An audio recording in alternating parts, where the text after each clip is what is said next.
Je suis donc Marie Cazares, je suis maire de Cambon et Salvergue dans l'Hérault. Aujourd'hui, nous sommes donc ici donc, dans le CIM que j'ai découvert puisque je connaissais donc très mal au départ.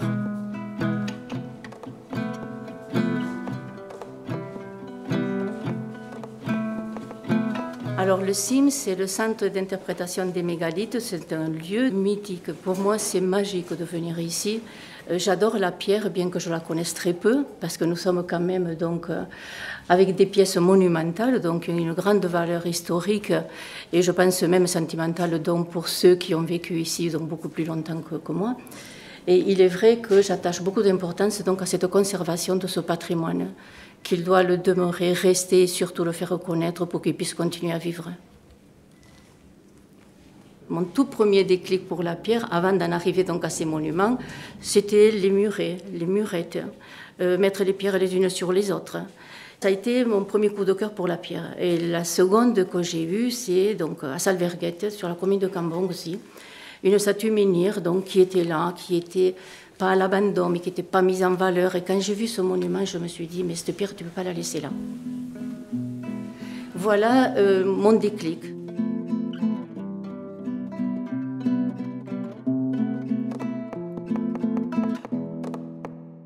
J'ai beaucoup d'émotions quand je regarde cela et quand j'en parle même donc avec voilà, ma petite méconnaissance que j'ai. Mais croyez-moi, j'ai des frissons.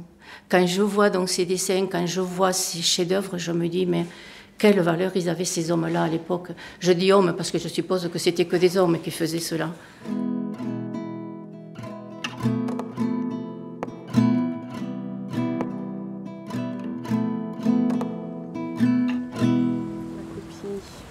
La copie de la statue menhir de Salverguette. Donc, quand j'ai pris connaissance donc, de ce chef-d'œuvre qui ne se trouvait pas là où nous sommes, voilà, je me suis mise en quête donc, de la faire protéger.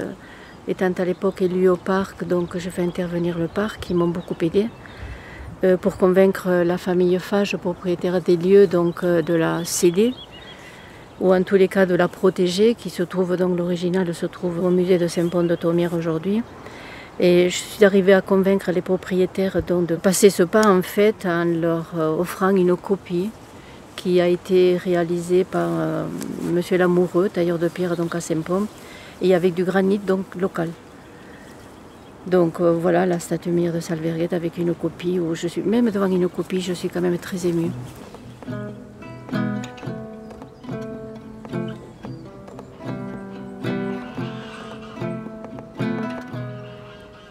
Les difficultés que j'ai eues donc, pour protéger celle-ci, lorsqu'on sollicite quelqu'un, laisse-moi le, je vais te le garder, je vais te le protéger, je vais te le mettre en valeur, je me dis, tiens, mais il va me la piquer, quoi. C'est ce que j'ai ressenti. Après, à tort ou à raison, et le ressenti des propriétaires, certains peut-être sont quand même attachés, quand je vous disais celle d'une agriculteur sur le village, qu'elle a dans son plein champ, il ne faut surtout pas y toucher. Elle, je pense, elle ressent autre chose. Elle veut la laisser là parce qu'elle a été placée là. En tout cas, ils l'ont découverte là. Et elle veut la laisser là parce qu'elle a des messages à transmettre. Et elle a des... Voilà. Est-ce qu'il y a des ondes qui passent? Il y a quelque chose que cette pierre transmet. Donc chacun a un ressenti différent.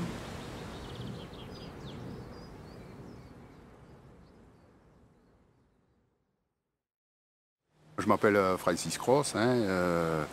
Voilà, alors, comme quand on se présente au niveau des élus, je suis marié, j'ai 2 filles, je suis grand-parent de 2 petites filles.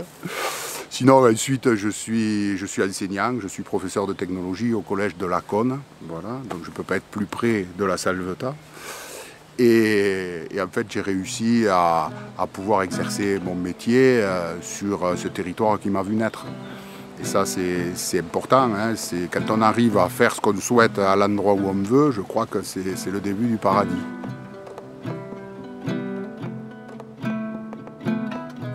L'histoire de ce menhir, en fait, j'en suis un peu et tout modestement à l'origine. En fait, un dimanche après-midi, il y avait de la neige. Donc, j'ai pris mon appareil photo, mon chien, et puis on est parti dans la montagne, se balader, faire des photos, parce que c'est toujours agréable de voir ces paysages de montagne enneigés l'hiver. Et à un moment donné, lorsque je suis arrivé sur la montagne, au-dessus de Coufignette, eh ben, je me suis aperçu qu'en bordure d'un champ, il y avait un muret enneigé, mais il y avait un gros caillou et il n'y avait pas de la neige sur ce caillou. Ben, j'ai dit, je vais monter sur ce caillou parce que je serai un peu plus haut et pour prendre les photos, c'est toujours intéressant de se percher.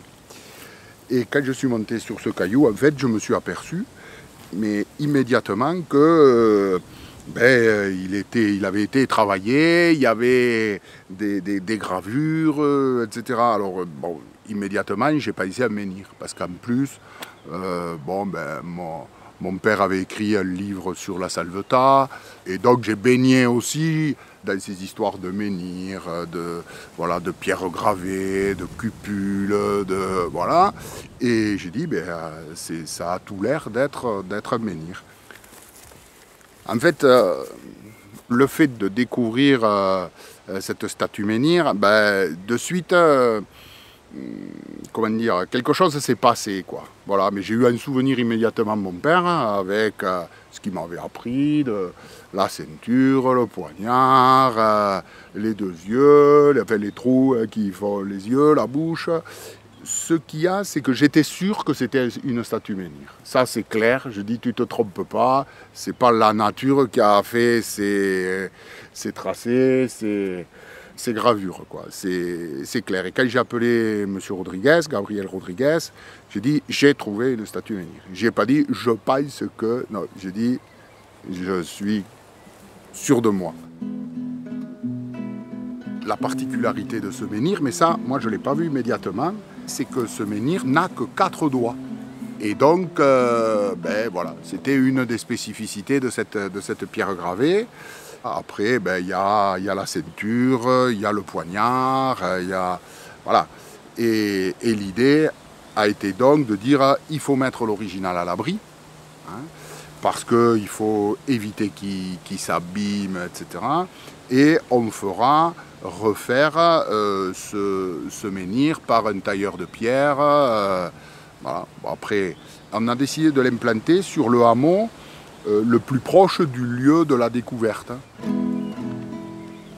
Quand vous êtes élu et que ça vous arrive, vous êtes content d'enrichir le patrimoine de votre commune parce que vous avez été acteur de quelque chose. Jean-Marie Fabre, je suis le président de la communauté de communes Cidobre-Val-du-Plateau et du PETR des Hautes-Terres-d'Oc. Pour moi, les menhirs, c'était les menhirs bretons à l'origine. Et donc, le statut menhir, je savais bien qu'il y en avait eu qui avait été gravé, mais pas spécialement chez nous, etc. C'est vrai que, étonnamment, moi, je fais partie de tous ces gens, parce que moi, je suis issu du territoire, hein, j'habitais Roquecourbe, qui ne connaissaient pas ce patrimoine des statues menhirs. Et puis, bon, petit à petit, on en avait connaissance, mais bon, franchement, ça restait quelque chose de très anecdotique. Et puis, petit à petit, quand même, j'ai vraiment pris conscience de ce capital considérable, à la fois culturel, mais pour notre territoire, qui me paraissait vraiment très, très important, et qui n'était pas mis en valeur, effectivement. La première que j'ai vue, en fait, étonnamment, c'est une statue sur laquelle, franchement, quand on regarde, on voit très très peu de gravures. Bon, quand un spécialiste, quelqu'un vous montre, vous dites « Ah oui, effectivement », mais je l'aurais vu comme ça, je n'aurais pas dit que c'était une statue menhir. Après, c'est vrai que là où ça a été le plus émotionnel, ça a été de voir des statues sur lesquelles encore on voyait bien quand même les gravures, on pouvait regarder ce que ça pouvait être leur signification, etc. Et là, celles-là, c'est plutôt dans des endroits où elles sont protégées, hein, comme à Murat, Rodez, voilà, où là, elles sont mieux mises en valeur et on peut effectivement mieux se rendre compte.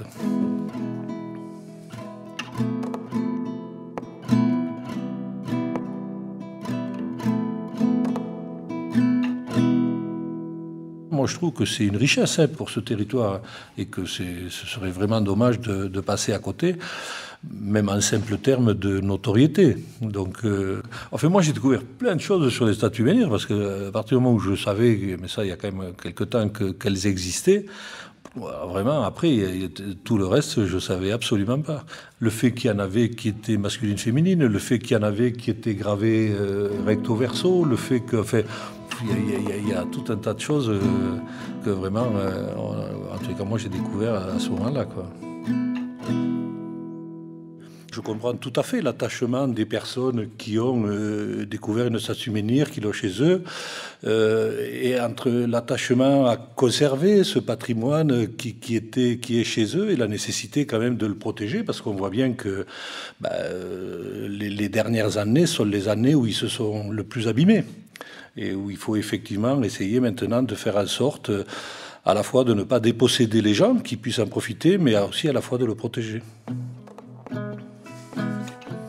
À titre personnel, j'en ai fait faire une de celles que l'on a ici, là, que j'ai chez moi.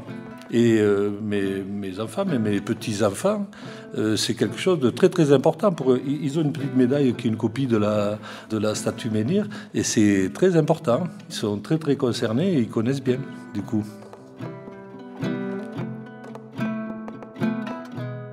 C'est vrai qu'en termes émotionnels, en termes de territoire, ça fait voir les choses complètement différemment. Et alors on sait bien que les choses ne sont pas nées il y a un siècle et que tout s'est passé comme ça. Mais tant qu'on n'en a pas de preuves palpables, matérielles, c'est différent. Le jour où on les voit et où on se dit, bah oui, il y a 5000 ans, des gens qui forcément n'avaient pas le même mode de vie que nous, ont gravé ces pierres et les ont mis en place, ça interpelle.